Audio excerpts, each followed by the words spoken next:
Okay, in this tutorial I'm going to cover proteins. So, let's talk a little bit about proteins before we get into their structure. Proteins are the moving, working parts of a cell. If you think back to, or if you look at the tutorials in the cell structure section, we've spoken about how proteins really make our cells what they are, give them their functions. So the other biological molecules we've looked at so far, like lipids and carbohydrates, are really just storage molecules. They're a way of storing energy. Proteins are the actual moving, working parts of a cell. So in a cell, you've got lipids, which are stored energy, carbohydrates, which are stored energy, phospholipids, one of our lipids, where those form the membranes, the barriers, form the organelles, the different compartments, but it's actually proteins in the surface, in those membranes, or inside the organelles that actually make or give those organelles their specific functions. So the proteins are kind of like the workers in the offices. The rest of the cells, so the lipids are just, the stored energy, the material.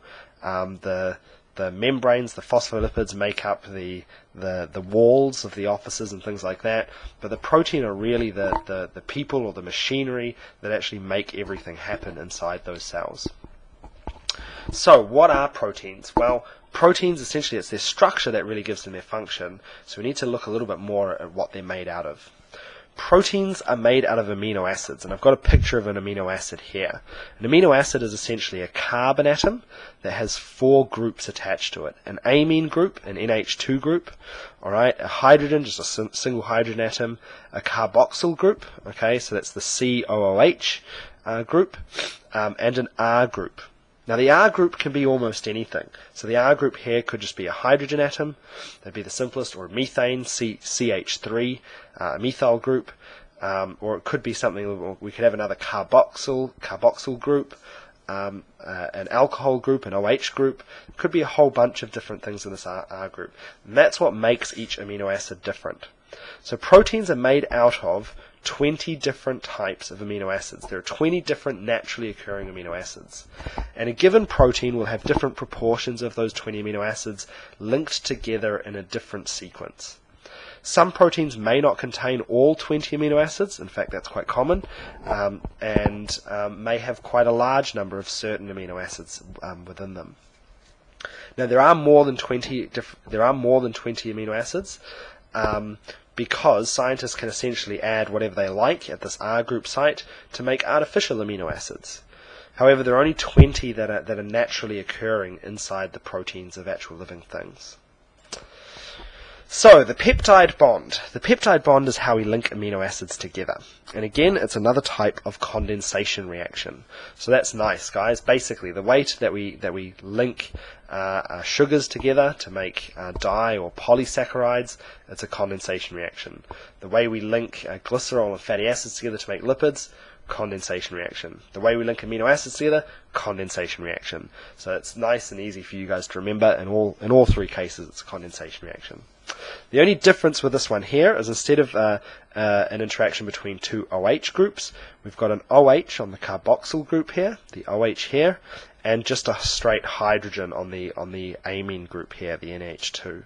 So this time we just get this OH and this hydrogen, and we get a direct bond directly between this carbon and nitrogen being formed. So again, water is produced. We're taking out this OH here and the hydrogen off the amine group here to make water, H2O.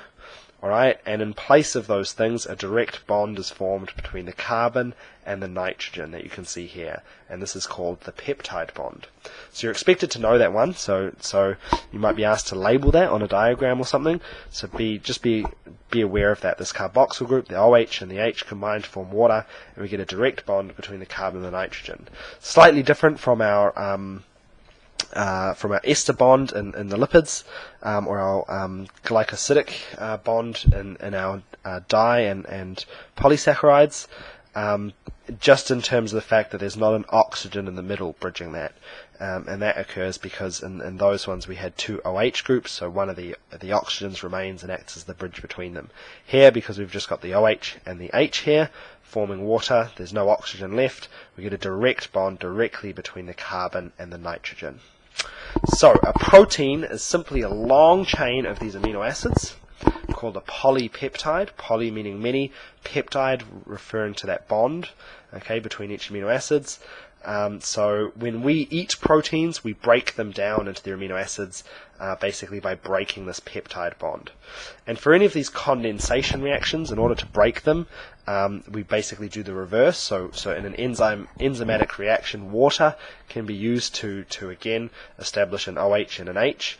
Or an acid can be added to just add H groups to each site, but essentially we call that hydrolysis. So condensation reaction to link them together, hydrolysis reaction to split them apart again. So when we eat proteins, we hydrolyze them. So if you look at that term, hydro meaning water, lysis to cut, so it's kind of to cut with water. So we can cut those apart into their amino acids, and then we can use those as building blocks to make our own proteins. Okay, so looking at how protein actually folds up to give it its structure and its function. A protein, its primary structure is just a sequence of amino acids. So because we've got 20 different types of amino acids, and proteins are generally about 400 to 500 amino acids long. They can get up to about 27,000 long though, but even so, 400 or 500 different amino acids made up of a combination of 20 different amino acids, so some of them are definitely going to be repeated, and lots of proteins, some of them won't feature at all, but it still means we've got, an almost infinite, we've got a massive different number of combinations that you could put those amino acids in a different sequence. You could have different amounts of each amino acid. There's just so many different combinations that you can put them together in. So the primary structure is just the sequence, a long sort of pearl chain of these amino acids, each held together with one of those peptide bonds. Now the thing is that these amino acids, they all have slightly different properties because they have different R groups. The different types of amino acids have those different R groups, and we'll look more at that in a second. So, secondary structure.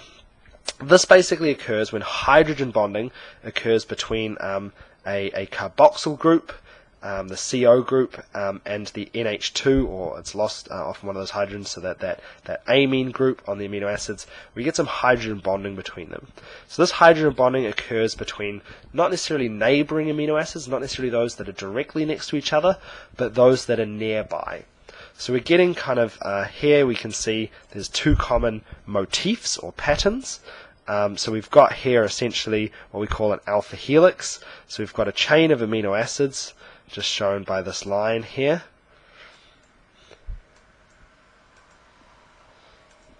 So like a pearl chain of amino acids within this line.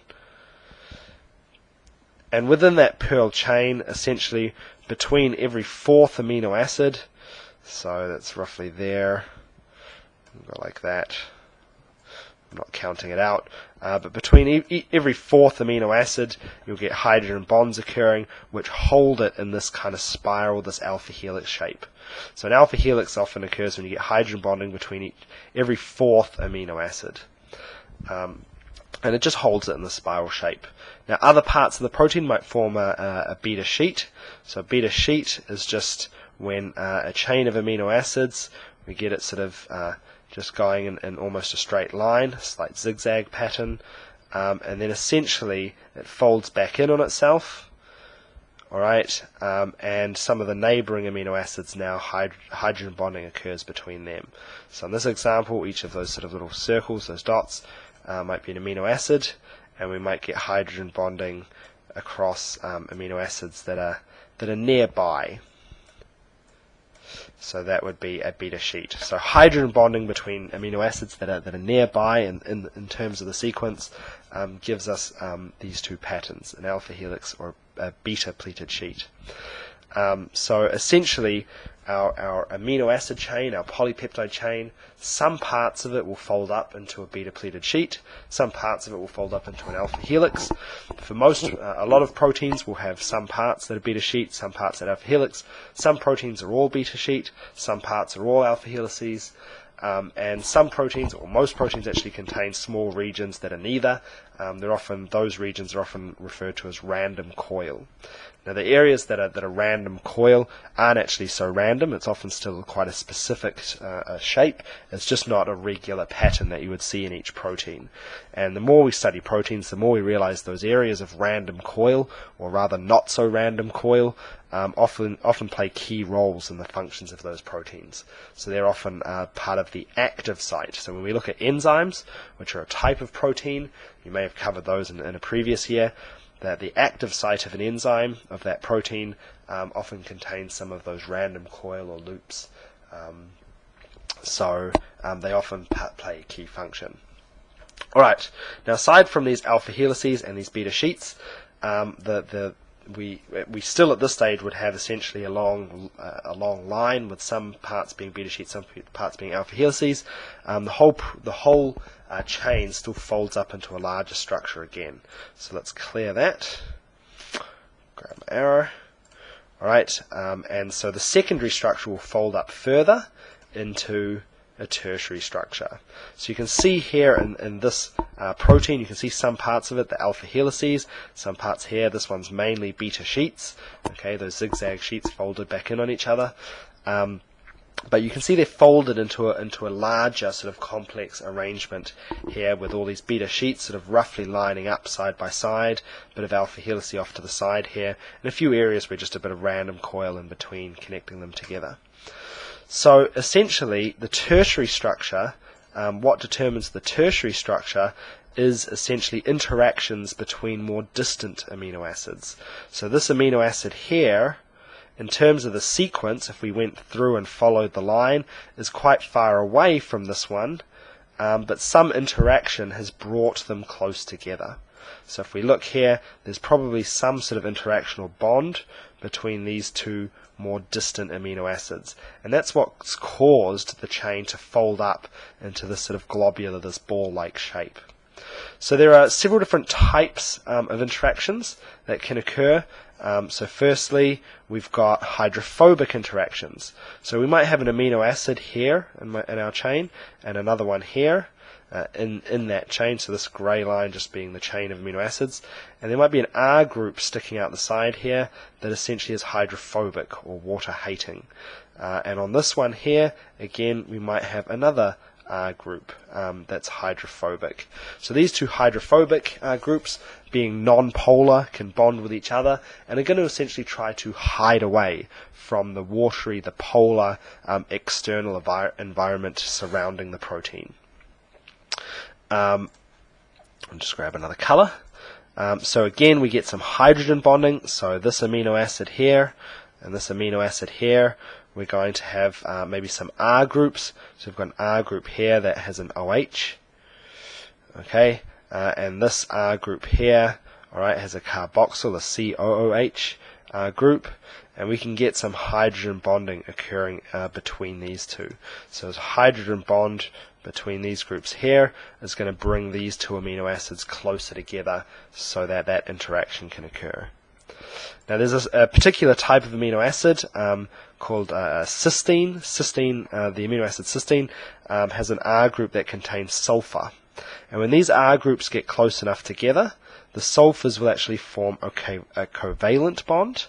And that acts like a little bit of a spot weld. So the covalent bond is a very strong bond. So a covalent bond will form between the two R groups on those cysteine amino acids. So we might have the amino acid will be sitting here in the chain, and those R groups sticking out either side. And when they get close enough together, we'll get this covalent bond, this disulfide bridge forming between them. And that's, like I said, like almost like a spot weld. It's a strong bond between 2 points in the protein.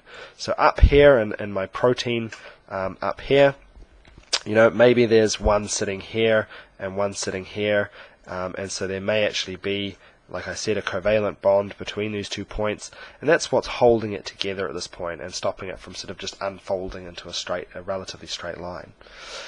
Lastly, guys, we've got ionic bonds, or an old-fashioned name for these is salt bridges. So that's where we've got two amino acids, one that is negatively charged. So for instance here again a carboxyl group here is negatively charged, and here we've got what is that, ammonia, an ammonia group, sort of on the end there, being this one's positively charged, so a negatively charged group and a positively charged group are going to be attracted to each other through essentially an ionic bond. So an ionic bond there, the attraction between the positively and negatively charged ions, is going to hold these two parts of the protein together. So again, maybe in our diagram up here, maybe there's a positively charged amino acid here and a negatively charged one there, and so that again is going to kind of keep these amino acids close together. So lots of these sort of interactions between more distant amino acids is what's going to help the protein fold up into its tertiary structure. So this is the tertiary structure, that overall folding of the protein shape. Alright, so let's move on. Now there's one last level of folding. Now some proteins will finish there. So some polypeptides, once they reach their tertiary structure, that's it, they're finished, and we can call them a protein. However, some proteins aren't quite finished. They have to go one more stage, and that's when we talk about quaternary structure. So the quaternary structure of protein is basically when we have more than one amino acid chain, so more than one polypeptide. So several polypeptide chains are held together by, again, it's the same bonds. Those hydrogen, ionic, disulfide, hydrophobic, those same type of bonds are holding 2 or 3 or 4, several of those polypeptide chains together. So you can see here a light grey one and a dark grey one being held together. And one of the main ones here, one of the really key ones that often holds these together, is these hydrophobic interactions. So a lot of proteins, if they've got hydrophobic groups, say on this side and this one here, this polypeptide has hydrophobic groups on that side, they might join together to try and hide those hydrophobic groups are going to bond together in a non-polar interaction to try and hide away from the polar watery environment surrounding the protein. So the hydrophobic interactions often play a key role in quaternary structure. But again, hydrogen bonding, ionic bonds, even disulfide, those covalent bonds, will all act to link those different, what we call those subunits of a protein or these polypeptide chains together. Quaternary structure also includes some proteins. So for instance, hemoglobin will have an iron. That's a bit of a mouthful. So essentially an iron group, an Fe2+ group, and that plays a really important role in binding oxygen. So if this was hemoglobin, maybe we'd have a little Fe2+ group being held there, and that's most likely being held in place by R groups on the surrounding amino acids that are probably negatively charged, holding the Fe2+ in position. Alright, so that's quaternary structure. Is basically just when we combine several polypeptide chains or add some non-protein groups, some prosthetic groups. Alright, so let's look at a couple of examples of some proteins. So, globular proteins. These are proteins that coil up into ball-like structures, and normally they do this in order to bury non-polar or hydrophobic R groups. So this protein here, down the bottom here, this is hemoglobin.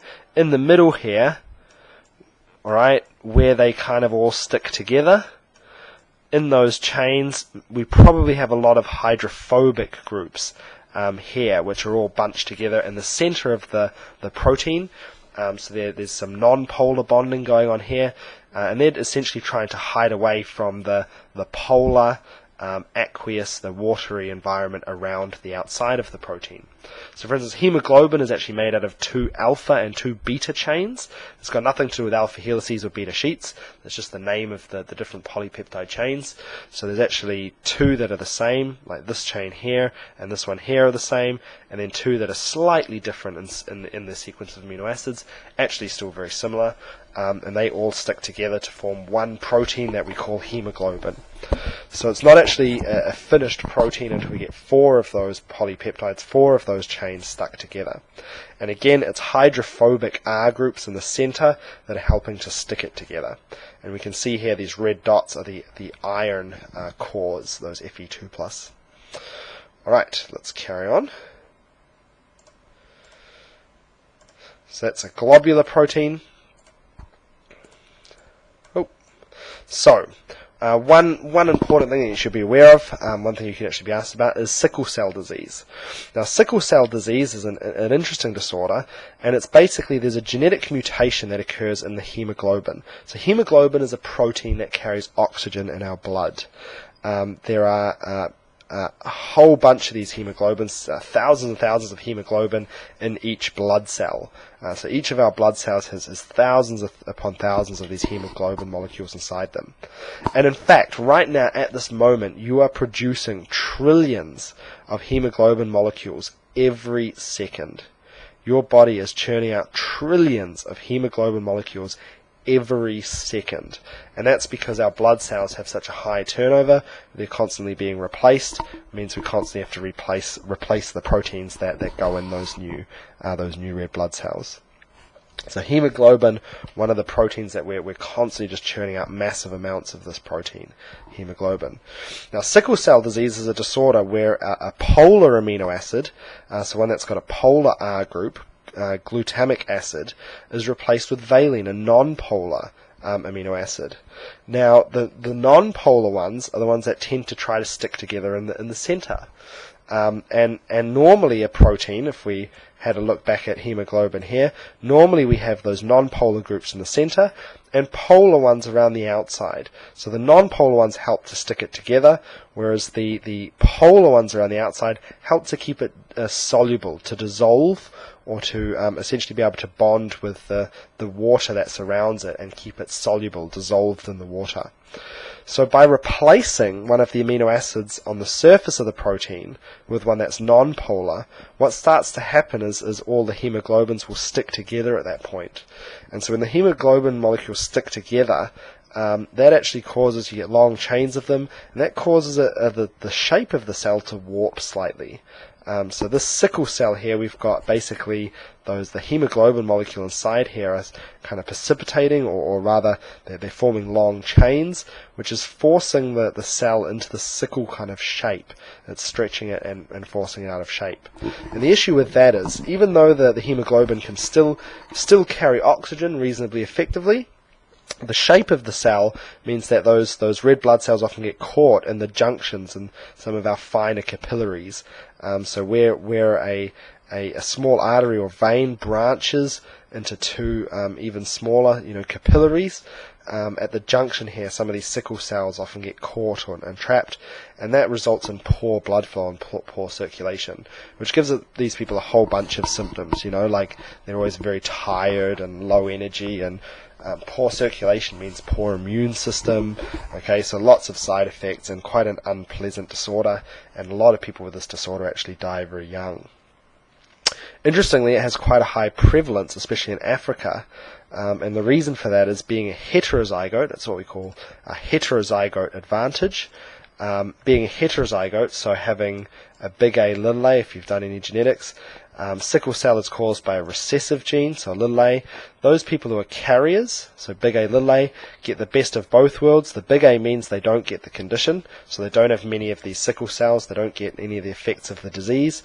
But having the little a, having a few of the proteins in their blood cells that have that misfolded shape, or stick together rather, for some reason makes them slightly resistant to malaria, a parasite that's carried by mosquitoes, a blood-borne disease that's prevalent in Africa. And so that means that these carriers, people who are big A, little a, have been selected for in parts of Africa. They had increased rates of survival. So there was an increased number of these in the population. Unfortunately, if there's a lot of carriers in the population, they will occasionally have children who inherit two of these little a's and actually get the disease, the condition. Okay, so that sickle cell disease is when a polar amino acid, glutamic acid, is replaced with a valine, a non-polar amino acid, and that causes some of the amino acids to stick together. So the non-polar groups are really important in sticking protein chains together. The polar groups are really important in maintaining the solubility of the protein in the cellular, in that watery environment. Okay, let's move on. So, the next type of protein that's worth mentioning are fibrous proteins. So some proteins like collagen Collagen is what keeps your skin nice and elastic, and especially all you guys are all nice and young. Your skin's going to be nice and firm. But when we get older, mutations in our cells and things means that the collagen often doesn't quite have the same structural integrity, and our skin gets a little bit more floppy. So that's the wrinkly old kind of skin that we see in a lot of people as they get older, as they age.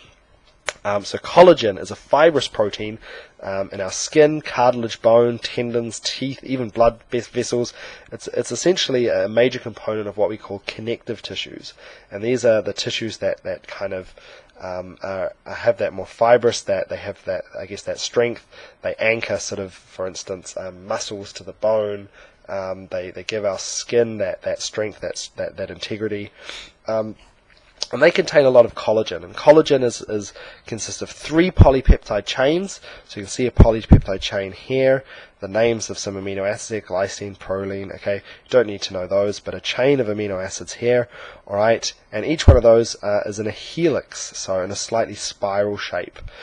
Now because glycine, which is roughly every 3rd amino acid in this protein, is a very small one, they can pack together very closely. So 3 of these protein chains, these polypeptides, will pack together to form a protein. So the quaternary structure, that 4th level of folding, is essentially when 3 of these pack together and kind of essentially like a piece of string or like rope, where you've got 3 strands kind of bound together. Now those make up essentially sort of like small fibers or strands, and several of those will lie next to each other, and the carboxyl end, so at the end of the amino acid chain, will have that COOH group, will essentially bind or bond to the amine, the NH2 group, on a neighboring on a neighboring chain. So that means that all these fibers are kind of linked together. That makes it like a really strong kind of rope-like structure. Oh, sorry, I need to go down. So lastly, just worth mentioning is that point there, that if we've got a protein here, and you can see, for instance, on this protein, we've got one end here. So one end of the protein will have that COOH group. So C with the double bond O and an OH. Okay, so we call this the carboxyl group, or the carboxy terminus. Or sometimes it's even just given the, so here we've got that COOH group. You can just write it like that. This is often just called the C terminus. So this is one end of the protein. Okay, the other end of the protein, so that's just hidden just up here. We can see here. This is where we'll have that NH2 group, the amine group. Okay, so in collagen, one of these is at one end of those strands, and it can bond to the COOH at the start of one of the neighboring strands, and that kind of links them all together in kind of like a rope-like structure. So the amine group at the end here, this is often referred to as the N-terminus. Now the N-terminus is the one that emerges first. Oh, sorry. The N-terminus is often what emerges first as the protein is being produced. So proteins are made in the ribosome. Alright, and the ribosomes in our cells.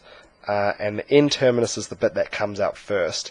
And some of those very first amino acids in this N-terminus essentially act as a little bit of a code as to where the protein's going to be, where it's going to be. So the N-terminus often contains some amino acids that act as an instruction as to where the cell should send this protein.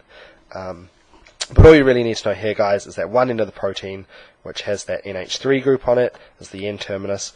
One end is called the C-terminus, and that's just because of that one end still is that NH2, where the next amino acid could bind onto. One group's got the COOH, the carboxyl group, on the other end, where again the next amino acid could have been joined onto. So there we go. That's basically protein structure. That's how they fold up, and that's all the important points you need to know about proteins.